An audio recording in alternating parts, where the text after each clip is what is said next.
Petrol जिसके जरिए से अहले गजा को मारा जा रहा है। अगर ये लोग पेट्रोल बंद करते हैं तो फिर इसराइल क्या कहाँ से पेट्रोल लेकर आएगा अहले फलस्तीन को मारेगा?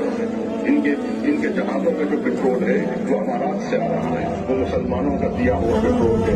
वो जो पानी वो लोग पी रहे हैं वो तुर्की से आ रहा है। तो जो है जो कुछ भी उन्हें गजा मिल रही है वो यहाँ से आ रही है। लेकिन सलाम अहले यमन पर, जैसा कि अबू उबैदा ने कहा वमा कमल यमन, तुम क्या जानो यमन क्या है? नबी जैसा कि हमारे दोस्त ने कहा कि अबाबील का लश्कर अल्लाह ने तैयार किया है, वो अहले यमन है। अहले यमन है। हमारा सलाम हो अहले यमन पर, हमारा सलाम हो अहले लिबनान पर, जिन्होंने अपनी जानें कुर्बान करके फलस्तीनी क्या दे रहे हैं? हम क्या दे रहे हैं? ना हम पैसा दे रहे हैं, ना माल दे रहे हैं, ना वक्त दे रहे हैं, ना औलाद दे रहे हैं, ना अपनी जानों की कुर्बानी